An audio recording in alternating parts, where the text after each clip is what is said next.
Deus, puder colocar o tema da palavra aí na tela, né? Está aí na sua revista também, a palavra de hoje, o título é O Lugar Seguro na Nova Aliança. Amém, querido? Porque se você está firme na nova aliança, você está seguro. Amém, querido? Então hoje nós temos percebido, então dá muita movimentação lá atrás, por favor, se assente, tome o seu assento, que eu preciso que você preste atenção na palavra. Porque a palavra de Deus, ela é viva, ela é eficaz, ela traz vida para você, amém? Mas acredite, se você desvia a atenção, se você não presta atenção, você perde o fio da meada. Não sei se você já percebeu, mas normalmente as palavras, né, que nós ministramos, são palavras que exigem de você uma atenção, para você poder entender o Espírito da graça, amém, meus irmãos? Para você poder receber tudo aquilo que Deus tem para ministrar no seu coração. Porque nós estamos vivendo em dias difíceis, né? Dias sombrios. Né? Pois a Bíblia diz que esse mundo jaz no maligno. E quando você olha em volta, olha as circunstâncias, talvez as notícias, né? Aquilo que está ao seu derredor, está tudo em trevas. São dias difíceis. Mas a Bíblia fala que quanto mais esse mundo fica sombrio, mais a luz de Deus vai brilhar sobre a igreja. Mais a luz de Deus vai brilhar em você, para que você seja de fato uma lâmpada, né, que é colocada sobre, né, o alqueire, não de baixo, mas em cima, para que as pessoas possam olhar para você, porque você é a luz do mundo, amém? Fala comigo, eu sou a luz do mundo. Né? E o Senhor, Ele vai fazer com que essa luz, ela brilhe a cada dia, mas lá em Isaías capítulo 60, no versículo 1, a palavra de Deus diz que, né, enquanto as trevas, né, estavam cobrindo a terra, a glória de Deus ela vai resplandecer sobre a igreja. Isaías 61 diz assim, olha, dispõe-te, resplandece, porque vem a tua luz, e a glória do Senhor nasce sobre ti. Porque eis que as trevas cobrem a terra, e a escuridão os povos, mas sobre ti aparece resplandecente ou resplendente luz do Senhor, e a sua glória se vê sobre você, amém, querido? Porque você é a luz do mundo, a glória de Deus resplandece sobre você nesses dias. Eu quero que hoje falar também a respeito do Salmo 91, porque o Salmo 91 é um salmo que fala da proteção divina para esse tempo de trevas, para esse tempo de luta, porque no mundo nós temos lutas, tem tribulação, mas há uma promessa de Deus que Ele nos protege, amém, queridos? Que há uma proteção divina sobre mim e sobre você, amém? Você crê nisso? Que sobre a sua vida há uma proteção divina? Tem um grande homem de Deus chamado John Lake, né? Ele num dos seus livros, ele diz que os rabinos judeus, eles ensinavam que quando alguém proclama, né, o Salmo 91, por muitas vezes, por 7 vezes, a fé vai aumentar no coração. Os rabinos judeus ensinam isso, que esse salmo, ele é um salmo que deve ser proclamado, que deve ser orado em primeira pessoa.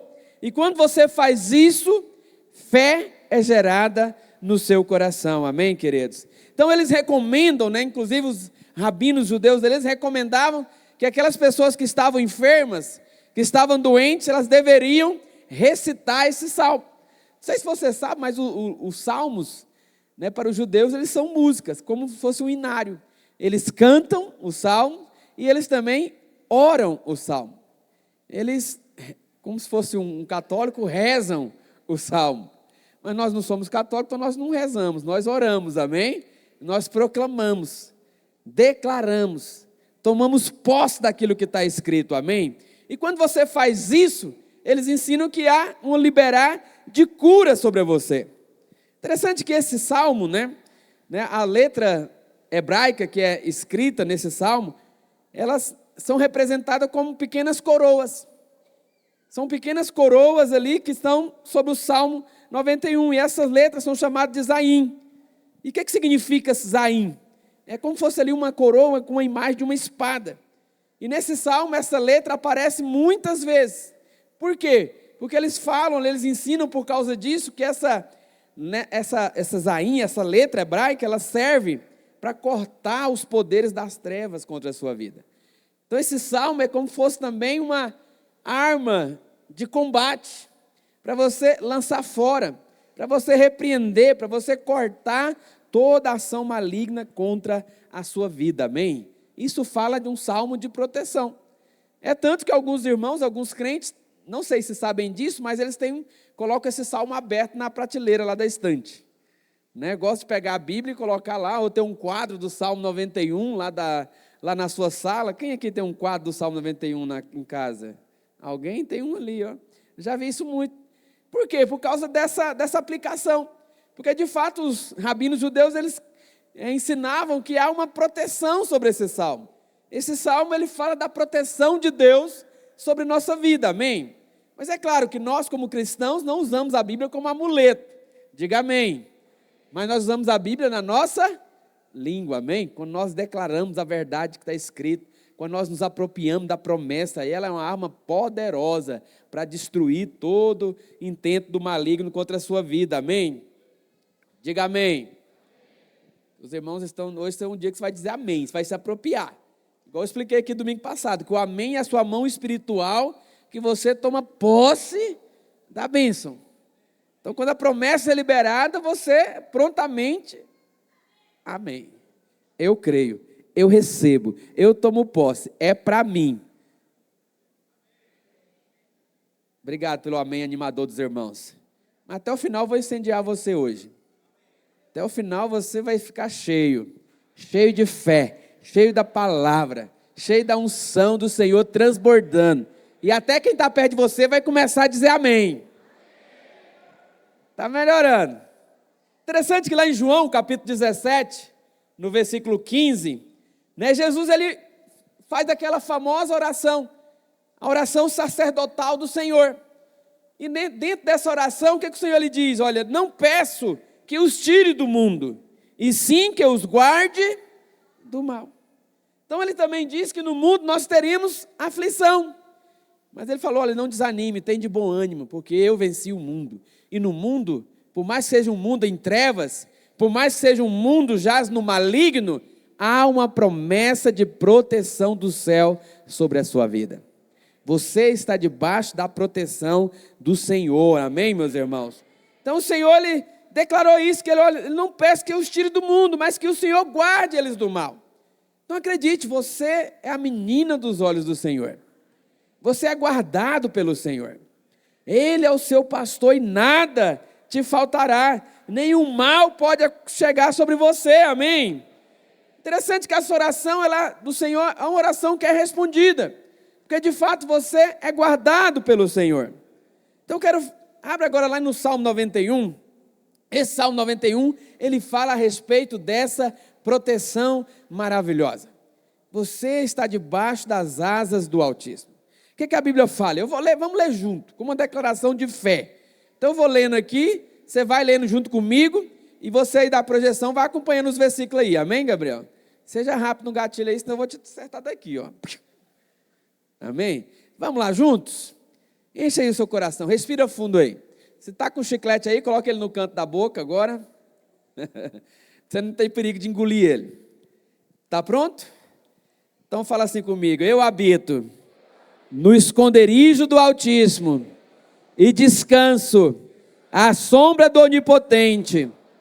Digo ao Senhor, meu refúgio, meu baluarte, Deus meu, em quem confio, pois Ele me livrará do laço do passarinheiro e da peste perniciosa. Ele me cobre com as suas penas e sobre as suas asas estou seguro. A sua verdade é pavês e escudo. Não me assustarei do terror noturno, nem da seta que voa de dia, nem da peste que se propaga nas trevas, nem da mortandade que assola o meio-dia. Cai 1.000 ao meu lado, 10.000 à minha direita, mas eu não serei atingido. Somente com meus olhos contemplarei e verei o castigo dos ímpios, porque eu digo, eu declaro, o Senhor é o meu refúgio, faço do Altíssimo a minha morada, por isso nenhum mal me sucederá, praga nenhuma, enfermidade nenhuma, má notícia nenhuma chegará à minha casa, porque o Senhor já deu ordem aos seus anjos a meu respeito, para que me guardem em todos os meus caminhos. Eles me sustentarão nas suas mãos, para que eu não tropece em nenhuma pedra. Eu piso o leão e a áspide, e calco aos pés o leãozinho e a serpente, porque eu me apego ao Senhor com amor, e Ele me livrará. Ele é quem me coloca a salvo, porque eu conheço o nome do Senhor. Nessa noite eu invoco e Ele me responde, e na minha angústia o Senhor está comigo, porque está escrito que Ele é o meu socorro, bem presente na hora da angústia. Por isso Ele me livra e me glorifica, e Ele me sacia com muitos dias de vida, e Ele é quem me mostra a sua salvação. Diga amém. Aleluia. Quero desafiar você a pegar esse hábito de todos os dias confessar a palavra de Deus. A palavra de Deus é poderosa. A palavra de Deus é alimento, é vida. Amém, querido? Então, eu quero desafiar. E esse salmo, ele fala, é um salmo que Deus nos entregou para esses dias, para tempos como esse, tempos de tribulação, tempos difíceis, tempos sombrios. Esse é um salmo que traz verdades que nós devemos aplicar na nossa vida, porque ele é proteção contra todo intento do mal contra nós nesse mundo. Amém, querido? Porque o Senhor, com esse salmo, ele trata a respeito de livramento do Senhor. Interessante que o versículo 1, volta lá para o versículo 1, ele começa dizendo que aquele que habita, aquele que permanece. O que é habitar? Habitar é onde você permanece. Você habita lá na sua casa, sim ou não? Mas quantos já viajaram aqui e ficaram no hotel? Poucos irmãos estão precisando viajar. Você que é casado, já compra uma diária lá para ir desfrutar com a esposa, lá em Caldas Novas, na praia. É bênção, amém? Mas quando você vai, por exemplo, numa viagem, você fica no hotel, você não habita no hotel. Por que você não habita no hotel? Porque você não permanece muito tempo lá. Lá é passageiro, é provisório. Mas na sua casa você habita. Por quê? Porque na sua casa você permanece. Então aqui há a diferença entre habitação e apenas passagem. A Bíblia diz aqui que aquele que habita. Então aquele que permanece. Amém, meus irmãos? Aquele que permanece no esconderijo do Altíssimo e descansa à sombra do Onipotente. O que é um esconderijo? Esconderijo ali é um bunker, né? Onde você está seguro. Então é interessante que esse versículo é um versículo interessante, porque ele fala que aquele que habita, né, no esconderijo do Altíssimo e descansa à sombra do Onipotente. Vamos avaliar esse versículo. Vamos entender, né, o que isso se aplica na nossa vida. Interessante que isso fala de uma proteção, fala de um descanso. Que aquele que está ali, habitando, permanecendo, debaixo ali dessa sombra, né, está no esconderijo do Altíssimo e descansando, ele está na sombra do Onipotente. Interessante que a Bíblia fala que nós estamos assentados com Cristo nas regiões celestiais, amém, meus irmãos? Estamos acima de todo anjo, né, de toda potestade, de todo demônio, porque você está debaixo dessas asas, e nessas asas você está seguro, amém? Então ele está falando aqui de proteção. Então aquele que habita nesse bunker, né, nesse esconderijo, o que é um esconderijo? É onde você está guardado, onde o mal não pode te alcançar, porque você está protegido. E quando você está nessa proteção, você tem, fala comigo, descanso. Você pode descansar à sombra. O que fala de descanso? Fala de você relaxar. Fala de você desfrutar. Fala de você renovar as forças. Amém? Isso é descanso. É isso que você tem nesse bunker espiritual de proteção. Amém?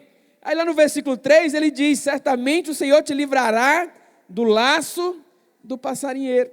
Então esse salmo inteiro ele está sendo aplicado como ferramentas de proteção para mim e para você. Amém, queridos? O que é isso, né? O que é o laço do passarinheiro? É outro nome bonito para arapuca, né? Tem uma versão da Bíblia que fala que o Senhor te livra da arapuca do passarinheiro. Quem sabe o que é arapuca aqui? Dessa turma de cá sabe o que é arapuca? No tempo celular, esses meninos não brincaram mais de arapuca, né? Mas a turma de cá, acho que lembra o que é uma arapuca. Quantos já fizeram arapuca aqui na vida? Eu já fiz. Quando eu era jovenzinho, era o terror dos passarinhos da minha região. Armava arapuca, né? O que é uma arapuca, pastor? O que é um laço do passarinheiro? Fala comigo, é uma armadilha. Então o diabo, ele coloca armadilha. Ele faz arapuca, mas a promessa de Deus é que o Senhor te livra do laço do passarinheiro. Amém, meus irmãos? Então o inimigo ele pode colocar uma armadilha. E por que armadilha? Armadilha é um negócio que serve para enganar. Porque acredite, o diabo ele não vai aparecer para você e dizer, né? Oi, prazer, eu sou o diabo. E dá 3 beijinhos. É assim que ele aparece? Não. Ele vem colocando, fala comigo, armadilhas, arapucas, laços. Para quê? Para pegar você. Então ele, ao invés de chegar se apresentando, né, com os seus chifres, com o seu tridente na mão, ele não vai assim. Talvez ele venha do tipo, né? Não tem nada de errado. Nem dar uma olhadinha aqui, de dar uma tragadinha, dar uma viajadinha aqui na droga. Ou ele pode vir, está cansado, trabalhou muito, vem no culto hoje não, para quê? Melhor você descansar. Vem curtir a família. Para que ir no culto? Isso chama-se armadilha. É um laço para poder fazer o quê? Pegar você. Mas a Bíblia fala que o Senhor ele nos livra desse laço. Amém, meus irmãos? O Senhor ele nos livra do laço do passarinheiro. O diabo ele pode até tentar, projetar, tentar, mas o Espírito Santo que habita em você vai te livrar. Vai trazer revelação, vai trazer luz, vai mostrar o caminho para você não ser enganado. Diga amém. Essa é uma promessa de salvação, uma promessa de proteção. Interessante, lá no versículo 5 e 6, ele diz que você não terá medo, né? Não terá medo do terror noturno, nem da flecha que voa de dia. Mas por que alguém temeria uma flecha, né, que voa de dia? Na nossa época nem é mais comum flecha. Mas o que ele quer dizer com isso, né? Será que Deus está se referindo àquela varetinha com a pena ali numa ponta e uma ponta na outra? Claro que não. Mas aqui fala de tantas coisas ruins que tentam nos atingir. Hoje são tantas coisas que vêm para tentar tirar a nossa paz, tantas preocupações, não é verdade? Às vezes medo da violência, medo de doenças, enfermidades, de pestes. Hoje estamos num tempo de crises. São coisas que aparecem para trazer medo. Uma das grandes estratégias do diabo é gerar medo no seu coração. Medo do amanhã. Será se vai dar certo? Será se eu vou conseguir? Será se eu vou ter o recurso? Será se eu vou ter dinheiro? Então são coisas que vêm para gerar ansiedade, que vêm para gerar medo. Essas são as setas que voam de dia. A Bíblia fala que a seta inflamada do maligno. O que é uma seta inflamada? É uma flecha incendiária que vem muitas vezes na forma de um pensamento que ele joga no seu coração. Porque o diabo ele não lê a sua mente, mas ele tem o poder de jogar setas na sua mente. Não sei se você já teve a experiência, do nada você pensa em alguma coisa que na hora seu semblante baixa. Já passou por isso? Às vezes você está ali de boa, tranquilo, está até cantando ao Senhor, louvando a Deus, pensando nas coisas do alto, mas de repente vem aquele pensamento, vem aquele sentimento, que na hora seu coração esmurece, na hora você fica para baixo. A Bíblia chama isso de dardo inflamado do maligno. Mas a promessa de Deus é que o Senhor vai livrar você de todos eles, amém, querido? Há um livramento de Deus para você. Aqui o texto também fala de praga, de pestilência, O que são isso? São doenças, são enfermidades, que têm um único propósito, tirar a sua qualidade de vida. Mas a promessa do Senhor é que Ele veio para nos dar vida e vida em abundância, amém, meus irmãos? Então você tem que lançar fora da sua vida todo o medo, toda preocupação, toda angústia, porque há uma promessa de proteção para você, amém, queridos? Interessante que esse salmo, o Salmo 91, ele vai falar aqui de várias categorias de mal, que podem se levantar contra nós, mas há uma promessa que o Senhor vai nos livrar de todos eles. Podem cair 1000 ao teu lado, 10.000 à tua direita, mas a promessa é que você não será atingido. Olha que promessa maravilhosa. Porque acredite, no natural, se cair um do seu lado e 2 do outro lado, você já fica assustado. Eu vou ser o próximo? Meu Deus, já fica angustiado, sim ou não? Já fica preocupado, de repente vai trabalhar amanhã. Como será bom trabalhar amanhã? Então sai de casa amanhã dando glória a Deus. Senhor, muito obrigado porque eu tenho um trabalho para ir. Seja grato, amém? Mas de repente, vamos imaginar que é só uma imaginação. Chega lá no seu serviço, aí de repente começa a vir as cartinhas lá do departamento pessoal. Fulano está demitido. Seu vizinho de mesa lá está demitido. O outro da outra sala do lado também foi demitido. Qual que vai ser a sua reação? Angústia, preocupação, misericórdia, Senhor me livra. Mas a promessa de Deus é que podem cair 1000 ao teu lado, 10.000 à tua direita, mas você não será atingido. Há proteção de Deus sobre a sua vida, amém, meus irmãos? E essa proteção é para quando? É para algum tempo específico? Fala comigo, não.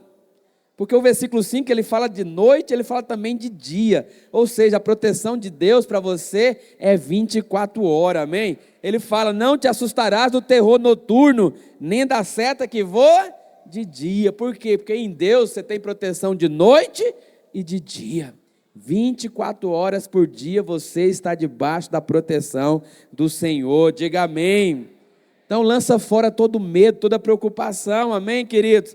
Por isso que é importante você ler a Bíblia, por isso que é importante você vir no culto, por isso que é importante você estar envolvido na comunhão, porque quando você recebe uma palavra como essa, quando você está na comunhão da igreja, a sua fé é fortalecida, você recebe um renovo da parte de Deus, porque a estratégia do diabo é trazer medo, é trazer angústia, é trazer depressão, é trazer ansiedade.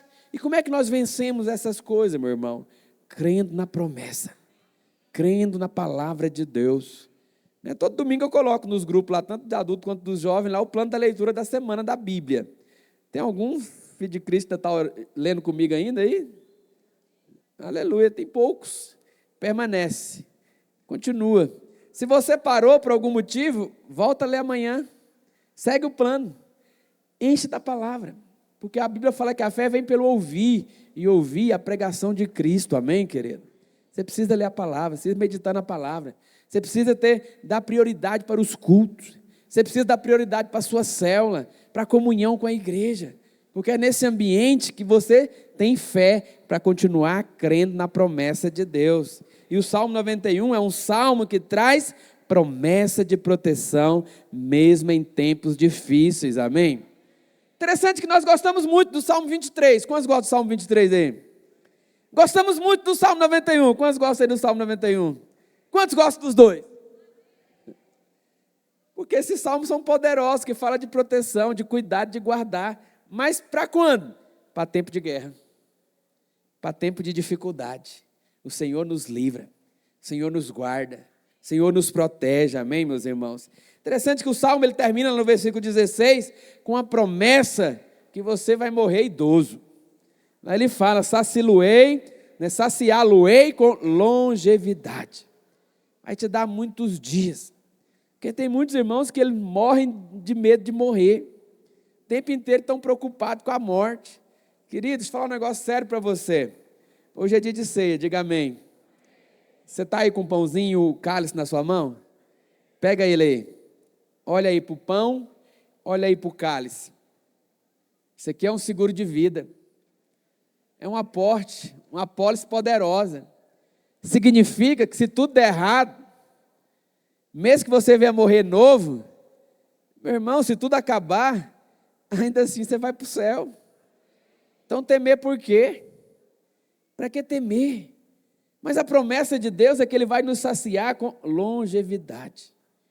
Vai morrer idoso, cheio de dias, mas saudável, lúcido, em abundância.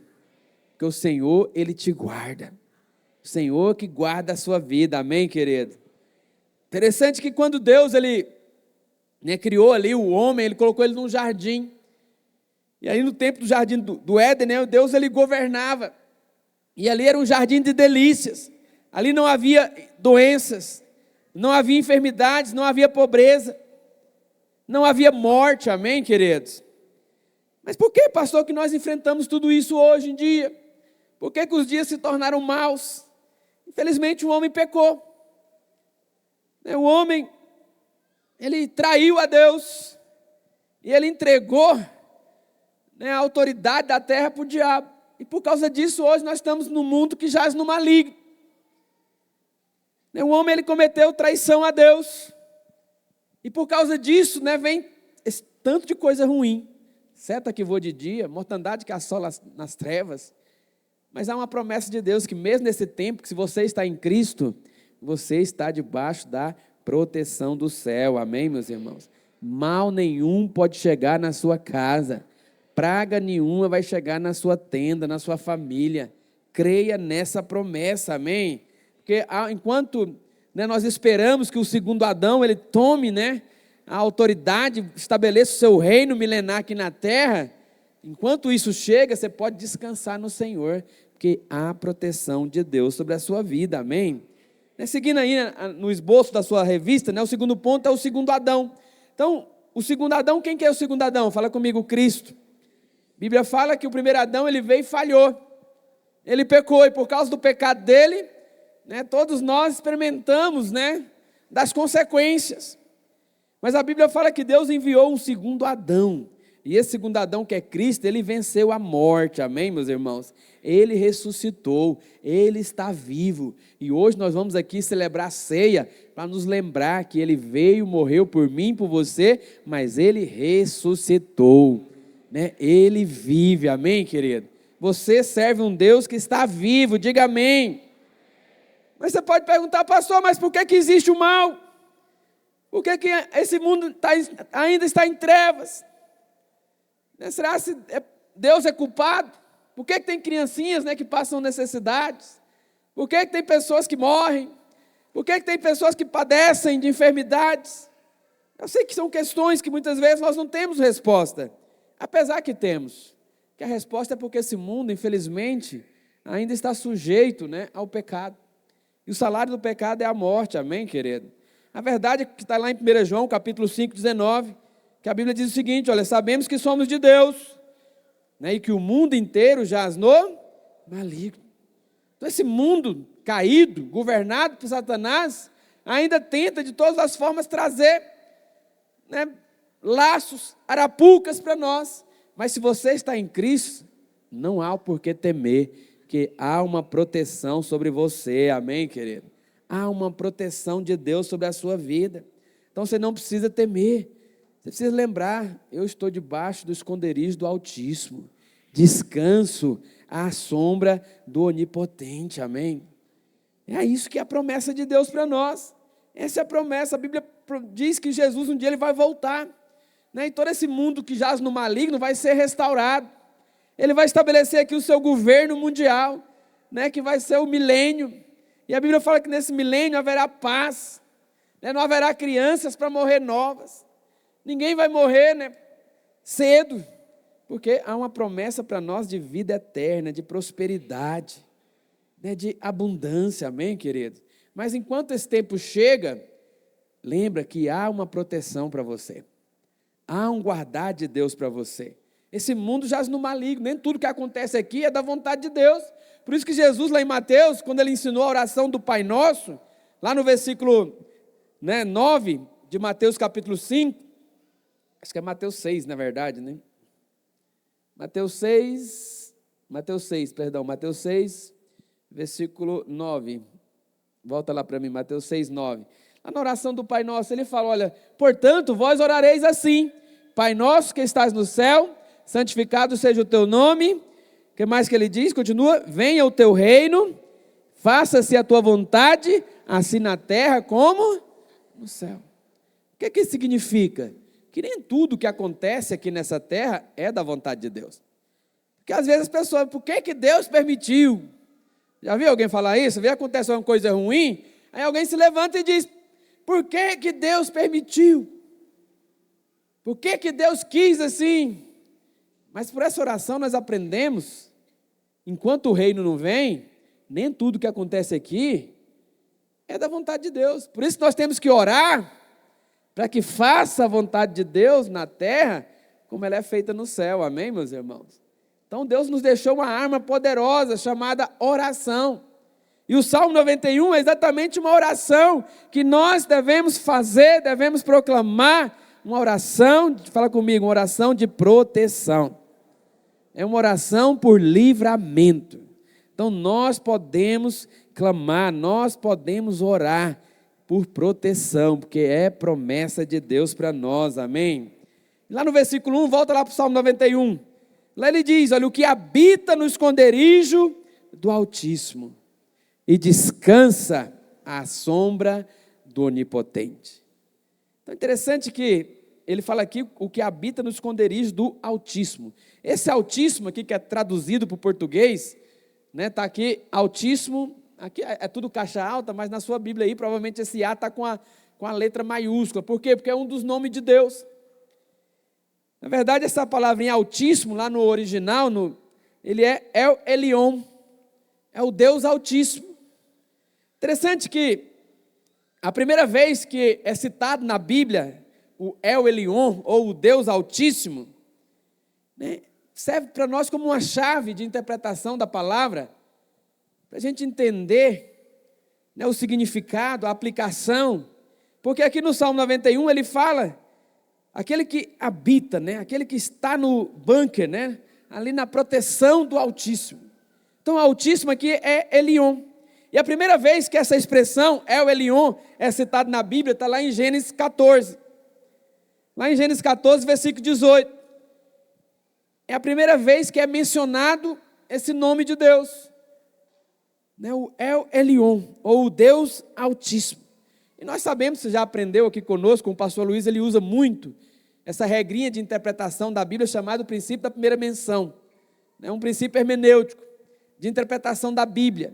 Então, toda vez que algum assunto é citado na Bíblia, pela primeira vez, normalmente, ela vai trazer o significado e a importância daquele assunto por toda a palavra de Deus. Isso é chamado de princípio da primeira menção.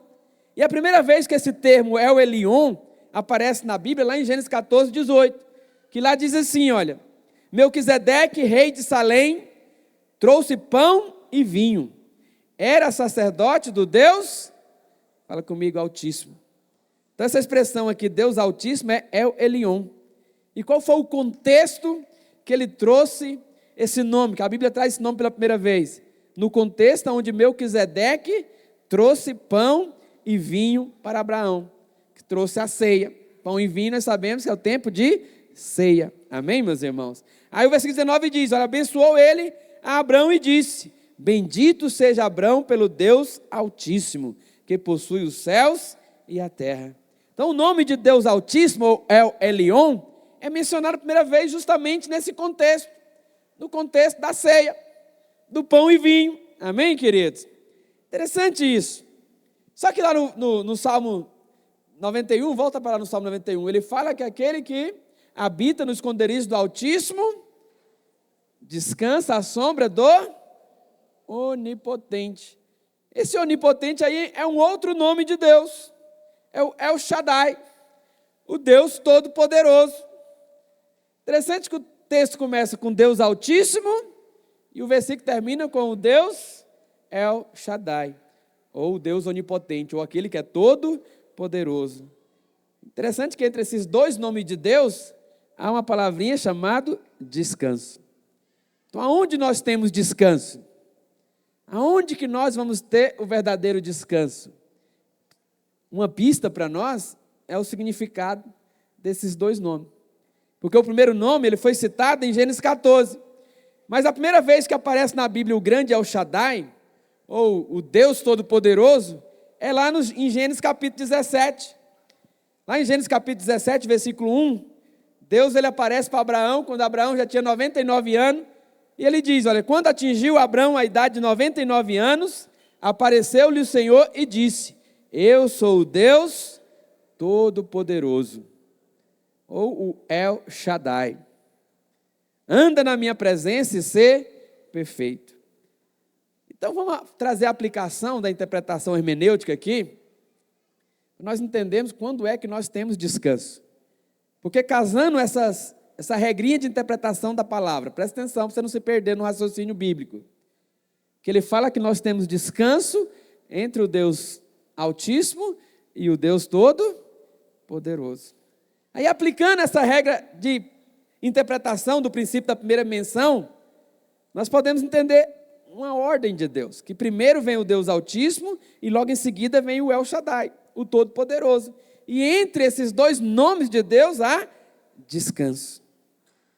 Porque ele diz, olha, o que habita no esconderijo do Altíssimo, descansa à sombra do Onipotente.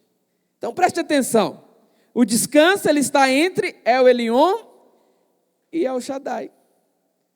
Vamos entender isso melhor. Porque eu expliquei para você que a primeira menção do El Elyon é lá no Gênesis 14. E a primeira menção de El Shaddai, do Todo-Poderoso, é em Gênesis 17. Então, há uma pista para nós, o que está entre Gênesis 14 e Gênesis 17? 2 capítulos da Bíblia, Gênesis 15 e Gênesis 16. O que acontece nesses capítulos que fala a respeito do descanso? Vamos aprender? Quantos querem aprender um pouquinho de Bíblia? Por isso que eu falei para você precisa prestar atenção, para você entender o raciocínio bíblico, para você receber todo o nutriente, né? Por isso que a Bíblia fala para nós meditarmos na palavra de dia e de noite. O que é meditar? Tem o mesmo sentido de ruminar. O que é ruminar? Sabe a vaquinha lá no campo, quando ela come, depois ela traz a comida de volta para a boca e passa a noite remoendo ali? Isso chama-se ruminar. O que é ruminar? É você extrair todos os nutrientes daquela grama, daquele alimento. Então, a vaca é um animal que rumina. Por quê? Ovelha também é um animal que rumina. Por quê? Quando ela come, não sei se você sabe, mas ela engole ali aquele pasto. Aí lá à noite, quando ela deita, não sei se você já viu isso, ela fica ali remoendo. Quantos já viram isso? O que ela está fazendo? Ela volta aquele alimento do estômago ali para a boca e ela vai remoer, remoer, remoer. Para quê? Para tirar todos os nutrientes do alimento. Então, quando a Bíblia fala para a gente meditar na palavra de dia e de noite, está falando que nós vamos ruminar a palavra. O que é ruminar a palavra? Tirar dela todos os nutrientes, toda a revelação. Amém, querido? Quantos querem mais um pouquinho de revelação da palavra?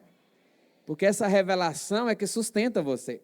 Essa revelação é que te levanta, é que te traz fé, é que te traz ânimo. Porque a palavra, simplesmente na letra, diz Paulo, a letra mata, mas o Espírito vivifica.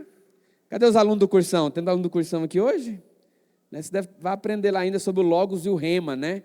O Logos é a palavra escrita, mas o Rema é a palavra revelada. E nós precisamos da revelação da palavra, amém, queridos? Então vamos ter interessante que aqui está uma chave para a revelação bíblica. Você vai descobrir que entre esses dois capítulos, entre o 14 e o 17, está ali exatamente o esconderijo do Altíssimo. Porque entre o El Elyon e o El Shaddai, o Todo-Poderoso, há um esconderijo do Altíssimo, onde você descansa, onde você tem descanso. Então vamos ver lá primeiro, lá em Gênesis 14, que nós já lemos, né? Em Gênesis 14, 18, ele fala que Melquisedeque era o rei de Salém. Só que interessante que lá em Hebreus nós vamos aprender que esse Melquisedeque, na verdade, era Cristo. Cristo é que trouxe para Abraão ali pão e vinho. Melquisedeque era o sacerdote, só que esse sacerdote nós descobrimos lá pelo livro de Hebreus, que na verdade ele aponta para o próprio Cristo, que é o sacerdote segundo a ordem de Melquisedeque, amém? E ele apareceu ali para trazer pão e vinho, para trazer paz. A Bíblia fala que Melquisedeque era o rei de Salém. Essa palavra Salém é onde vem a raiz da palavra Shalom, significa paz. Os judeus, quando eles cumprimentam um outro, eles falam Shalom, significa paz. Nós falamos aqui, os viderenses falam a graça e a paz do Senhor Jesus, amém, irmãos? Mas os crentes em geral falam a paz do Senhor, sim ou não? Nós falamos graça e paz, amém? Então, quando você falar graça e paz, você tem que entender, não pode ser só um cumprimento vazio. Tem que ser de fato, estou desejando para você graça de Deus, paz de Deus, a paz que excede todo entendimento, amém? Esse Melquisedeque era rei de Salém, que Salém aqui é a atual Jerusalém, que significa também paz, rei de paz. Fala também, quando essa paz aqui fala de plenitude. Então o rei de Shalom, ou o rei da plenitude, também pode ser entendido como o rei de saúde. Interessante que no inglês, quando traduz a Bíblia para o inglês, essa questão de rei de saúde é como se fosse rei de sease, alguém que tem saúde. Mas quando não é asa, quer dizer descanso, alguém que está no descanso. Mas essa palavrinha descanso e saúde no inglês ela é parecida, porque quando alguém está doente é como se alguém não tivesse descanso. Mas quando você está saudável, você tem descanso. Então Deus é um Deus de plenitude que te traz descanso, que te traz cura, amém, meus irmãos? Que Ele te dá plenitude, te dá a verdadeira paz, a paz de espírito, a paz de alma, a paz de corpo, cura completa do seu físico, das suas emoções, cura espiritual. Quando você vai comer do pão hoje, tomar do cálice, você tem que receber a plenitude de Deus. Então, quando o Melquisedeque ele foi para Abraão ali com o pão e o vinho, ele dá um alimento pleno, de renovo. Lembra que Abraão estava saindo de uma guerra. Talvez naquela luta ele poderia ter alguma ferida, algum machucado, algum arranhão. Estava cansado. Mas quando ele recebe o pão e o vinho ali, é como se Deus estivesse renovando. Hoje, dia de ceia, é dia de renovo. É dia de receber vida. É dia de você receber plenitude de Deus. Amém, meus irmãos? E quem é que faz isso conosco? Só o rei de Salém. Só o Melquisedeque, que é o próprio Cristo. Amém? Que lá em Hebreus a Bíblia fala que Jesus ele é sacerdote segundo essa ordem de Melquisedeque. Então ele é o sacerdote, segundo essa ordem.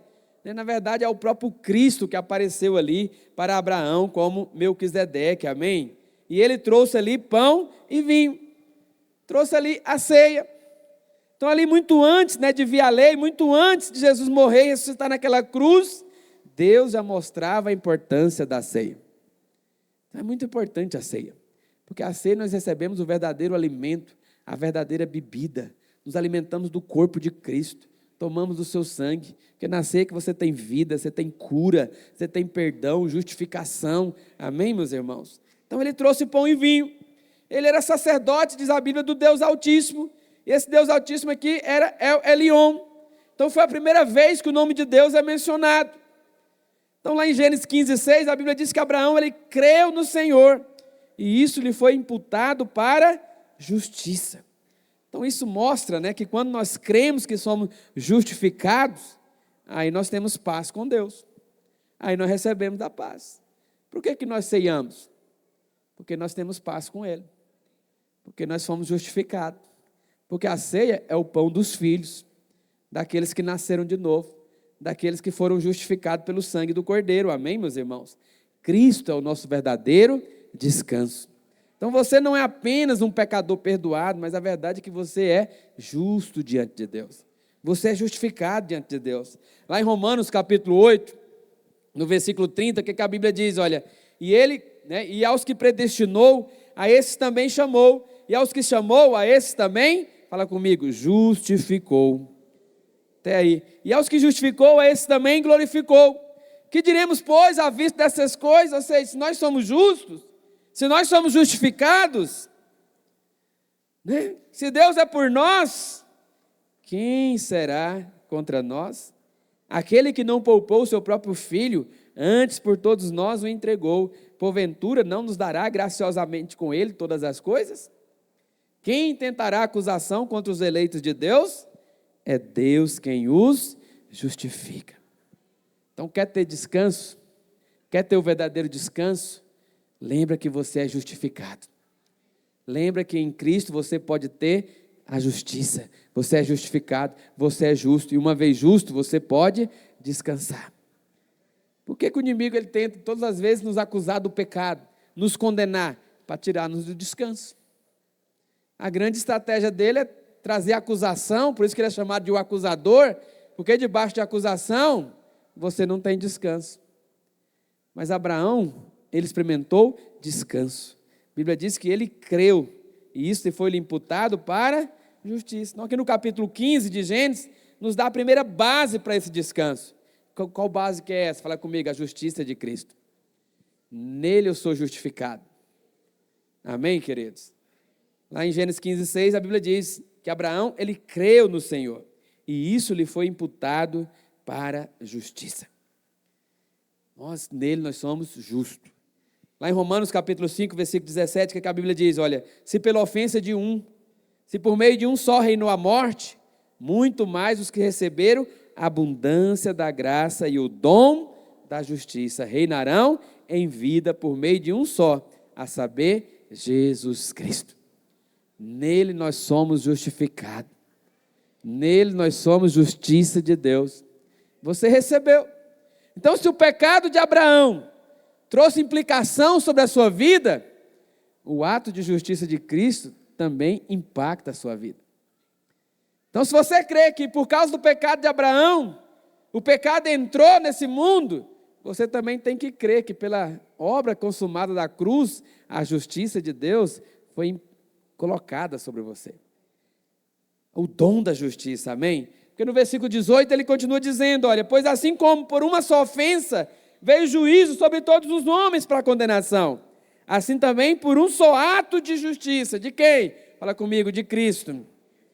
Veio a graça sobre todos os homens para a justificação que dá vida. Porque como pela desobediência de um só homem, muitos se tornaram pecadores, assim também, por meio da obediência de um só, muitos se tornarão justos. Esses dias eu estava conversando com alguém que falou, pastor, mas não é justo. O que eu tenho a ver com Adão? Aquele homem pecou lá não sei quantos mil anos atrás, e por causa disso eu tenho que pagar o pato. Parece injusto esse negócio. Falei, realmente, irmão, é injusto. Mas da mesma forma que o pecado dele, né, injustamente, trouxe influência sobre a sua vida, da mesma forma, o ato de justiça de Cristo na cruz beneficia você. Não teve nada a ver com o pecado de Adão, da mesma forma que você não teve nada a ver com o ato de justiça de Cristo. Mas isso hoje aplica sobre a sua vida, amém? Então, quer ter descanso? Lembra disso, você está justificado. Sobre você já não há condenação, amém? Não há nenhuma condenação. Então, isso fala da primeira parte ali, né, do descanso. Quer ter descanso? Entenda que você é justificado. Porque entre o Salmo lá diz que você está habitando no esconderijo do Altíssimo, você descansa à sombra do Onipotente. Quando apareceu a primeira vez lá o El Elyon, foi em Gênesis 14. E o El Shaddai foi em Gênesis 17. E entre esses dois capítulos da Bíblia, a Bíblia fala que Abraão recebeu justiça de Deus. Ele creu e isso lhe foi imputado para a justiça. Então, quando nós recebemos a justiça de Cristo, nós podemos ter descanso, amém, meus irmãos? Mas a segunda base para o descanso está no capítulo 16 de Gênesis, que fala a respeito da graça de Deus. Porque lá no Gênesis 16, para resumir aqui, já chegando no nosso final, a Bíblia conta a história de duas mulheres, Sara e Agar. Lá em Gênesis capítulo 16, versículo 5, projeta para mim rapidamente aí, irmão, Gênesis 16, 5. que a Bíblia diz? Disse Sarai a Abraão: seja sobre ti a afronta que se me fez a mim. Eu te dei a minha serva para que a possuíres. Ela, porém, vendo que concebeu, desprezou-me. Julgue o Senhor entre mim e ti. Respondeu Abraão a Sarai: a tua serva está nas tuas mãos. Procede segundo melhor te parecer. Sarai humilhou-a e ela fugiu da sua presença. Interessante que Paulo, lá em Gálatas, ele fala que essas duas mulheres, na verdade, apontam para duas alianças. Sara aponta para a graça, mas Agar aponta para a lei. Porque Agar, ela gerou fruto baseado na sua força natural, baseado na sua capacidade natural. Mas Sara gerou fruto baseado na promessa de Deus, baseado na graça de Deus, amém? Só que o que é o problema? Aquele que gera o fruto na força do braço, a Bíblia diz que ele vai sempre desprezar aquele que é da graça. Por isso que tem que chegar um ponto que Sara tem que expulsar Agar. Porque Agar, ela aponta para a lei, não tem como você servir a Deus baseado na obra humana, baseado na força do seu braço. Porque aqueles que são segundo as obras da lei, eles vão desprezar aqueles que são da graça, aqueles que creem na promessa. Então, mas quem está na graça é que está no verdadeiro descanso. Mas aquele que está na obra da lei, ele não consegue descansar, porque nunca é suficiente. Ele tenta relacionar com Deus, ele tenta agradar a Deus, ele se esforça para poder agradar a Deus, mas não consegue. Vai estar sempre debaixo de acusação, porque é sempre insuficiente. Aí não tem descanso. Mas aquele que está na graça, que crê na obra consumada da cruz, esse pode descansar no Senhor. Amém, meus irmãos? Então você quer experimentar desse descanso? Você quer descansar, né, na sombra do Onipotente? Você quer estar nesse esconderijo do Altíssimo, descansando na sombra do Onipotente? Então você precisa entender esses dois princípios. O descanso é para quem está justificado. Mas aquele que está debaixo de condenação, ele não consegue descansar. Aquele que está sempre naquele sentimento, está devendo para Deus, ele não consegue ter o verdadeiro descanso. Mas aquele que crê que já foi justificado na cruz, ele tem paz com Deus. Para finalizar, eu quero ler Romanos capítulo 5. Romanos 5, 1 diz assim, olha, o que a Bíblia fala a respeito desse verdadeiro descanso? O que diz lá? Olha, justificado, pois, fala comigo, mediante a fé. Então, a justiça é mediante a fé. Justificado, pois, mediante a fé, temos paz com Deus, por meio de nosso Senhor Jesus Cristo, por o intermédio de quem obtivemos igualmente acesso, pela fé, a esta graça na qual estamos firmes. Então, você quer ter a verdadeira paz? Você quer ter o verdadeiro descanso? Entenda que você foi justificado. Hoje já não há mais nenhuma dívida. Toda a dívida já foi paga na cruz do Calvário. Hoje você pode chegar diante dele na ceia e você pode se assentar na mesa do rei e desfrutar da presença dele sem nenhuma acusação, porque você é justo diante de Deus, amém, meus irmãos? Você é santificado, você é guardado. Mas aquele que anda na obra da força do braço, de acordo com a lei, com a demanda da performance, o dia de hoje é um dia de condenação para ele. Ele fala, será se eu sou digno? Será se eu posso ceiar? E ele até lembra, não, porque na Bíblia está escrito que aqueles que não é digno vai ter morte. Vai ser dia de morte. Não, meu filho, mas no dia que você chega na mesa do rei e entende que o sangue foi derramado na cruz, que ele está aplicado na sua vida, você recebe vida e vida em abundância. Você recebe graça, recebe favor, recebe descanso. Você pode ficar de pé onde você está? Vamos fazer uma confissão juntos aqui. Vamos confessar essa verdade maravilhosa. A vontade de Deus é que você esteja no esconderijo do Altíssimo, descansando à sombra do Onipotente.